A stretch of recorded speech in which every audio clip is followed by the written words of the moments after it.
அப்படின்னு பேரு. பொதுஜனத்துக்கு நிலம் பேர் என்ன? ரைட் டு வாரி செட்டில்மெண்ட். 1802க்கு முன்பு வரை 1802க்கு முன்பு வரை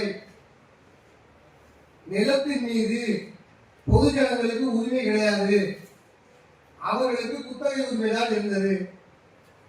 பட்டா என்பது ஒரு லீஸ் டாக்குமெண்ட். நல்லா ஞாபகம் வச்சுக்கோங்க. பட்டா என்பது லீஸ் டாக்குமெண்ட். இன்னைக்கு வரைக்கும் அதான் அர்த்தம். இப்ப அதோட ஃபீச்சர் கொஞ்சம் மாறி இருக்கு. இந்த பட்டாங்கிற வார்த்தைக்கு 1802க்கு முன்னாடி லீஸ் டாக்குமெண்ட் என்றுதான் அர்த்தம். நான் அன்னைக்கு இருக்கிற அந்த பெரிய நிலச்சுவான் தான் அந்த மேல்வார உரிமையில் ஒட்டுமொத்த தமிழ்நாடும் ஒட்டுமொத்த இந்தியாவும் யாராவது ஒரு மேல்வார உரிமையின் கீழே கட்டுப்பட்டு இருக்கோம். அவரு கொடுக்கிறார் குடிவார உரிமையில.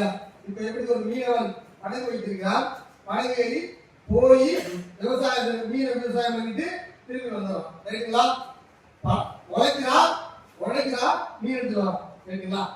அதே போல அந்த நிலச்சுவான் தான் யாரு கலப்பையோடு உழைக்க போறானோ, எந்த குடும்பம் உழைக்க போகுதோ அவனுக்கு மட்டும் இந்த பீஸ் ஆஃப் லேண்ட் டாக்குமெண்ட 3 ஆண்டுகளுக்கோ 10 ஆண்டுகளுக்கோ 5 ஆண்டுகளுக்கோ 6 போகத்துக்கோ 12 போகத்துக்கோ 30 போகத்துக்கோ வெறுக்கலத்துல வருது. லீஸுக்கு இந்த நிலத்தை உனக்கு ஒப்படைக்கிற. இதுல இந்த பயிர் தான் போடணும். இந்த பயிர் தான் போடணும். பயிர் போடாம நீ இருக்கக்கூடாது. இவ்வளவு ரூபாய் கட்டணும். 10 ரூபாயில 4 ரூபாய் கட்டணும், 5 ரூபாய் கட்டணும், 6 ரூபாய் கட்டணும், 3 ரூபாய் கட்டணும். இவ்வளவு ரூபாய் தான் நீ எனக்கு கட்டணும். அப்ப அந்த லீஸ் டாக்குமெண்ட் என்ன இருக்கு பாருங்க. இந்த இடம் இந்த பீஸ் ஆஃப் லேண்ட் நீ வைக்கணும். நீ விவசாயம் பண்ணணும். நீ கலெக்டர் வேலை பார்த்துட்டு இருப்ப, நீ தாசில்தார் கிளர்க்கா இருப்ப, உனக்கு கிடையாது பட்டா. உங்களுக்கு புரிஞ்சு அவங்க தான் அந்த பீஸ். அவங்க குத்தகை வாங்கணும், எடுத்துக்கணும், விவசாயம் பண்ணணும், கொடுக்கணும்.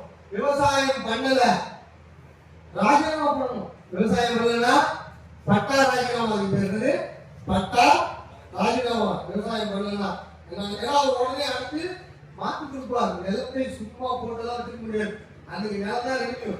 அதனால விளைஞ்சிக்கிட்டே இருக்கணும். அன்னைக்கு விளைஞ்சிக்கிட்டே இருக்கணும். அப்ப பாருங்க, வரி கொடுக்கலன்னா சக்தி பண்ணணும். அப்ப அன்னைக்கு இருக்கிற பட்டாவுக்கு 1802 முன்னாடி இருக்கிற பட்டாவுக்கு அது 3 ஆண்டுகளோ 5 ஆண்டுகளோ இருக்கின்ற ஒரு தற்காலிக குத்தகை. அடுத்து அதையே ரெனியூல் பண்ணலாமா? அதையே 40 வருஷம் வச்சுக்கலாம்னா அதையே மறுபடியும் 3 ஆண்டு ஒவ்வொரு ஆண்டையும் புதுப்பிக்கணும். ரெனியூவலை புதுப்பிக்கணும். இதெல்லாம் யார்கிட்ட புதுப்பிக்கணும்? அந்த மேல்வார உரிமையில் இருக்கிறவங்க புதுப்பிக்கணும். யார்கிட்ட புதுப்பிக்கணும்? மேல்வார உரிமையில் யார் இருப்பா? ஜமீன்தாரோ இனாம்தாரோ யாராவது இருப்பான்.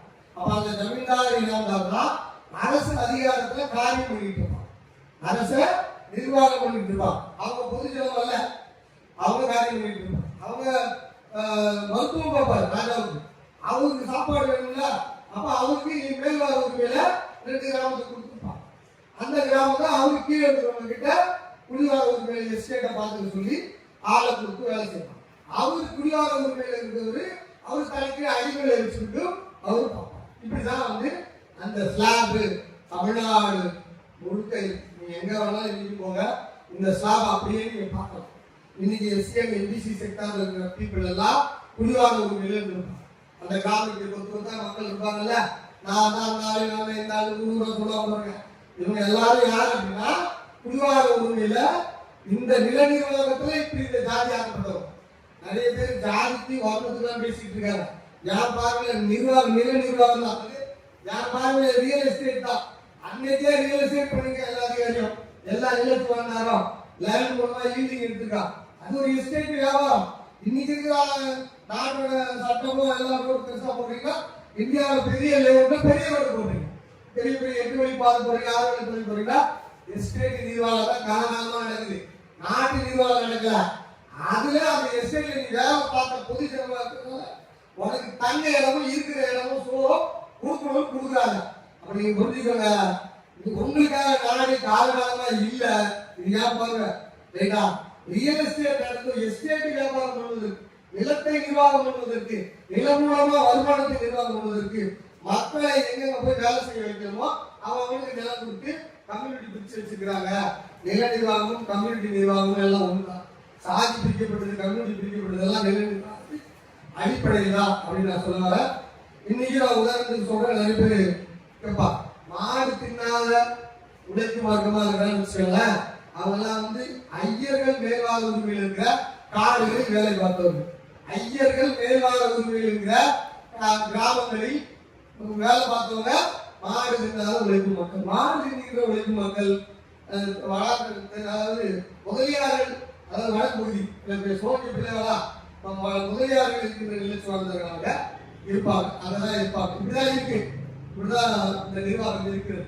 இப்ப இது இந்த நில நிர்வாகத்தின் அடிப்படையில் தான் மொத்த நாடே இயங்கிட்டு இருக்கு. அதுல போன்ற சட்டங்கள் தான் நில சட்டங்கள். அப்போ அதுல பட்டாயத்துக்கு யாருக்கு கொடுக்கணும்னா அடிமைக்கு கொடுக்கவே கூடாது. அடிமைன்றல அவனுக்கு கொடுக்கவே கூடாது. அதுக்கும் மேல ஒரு செக்டாருக்கு கொடுக்கணும். சரிங்களா? மேல்வாழ் உரிமைன்றது 2 பேருக்குமே கொடுக்கக்கூடாது. மேல்வாழ் உரிமை என்பது 2 பேருக்குமே கொடுக்கக்கூடாது அப்படின்றதுதான் நாட்டின் நடைமுறையாக இருந்தது. சரிங்களா?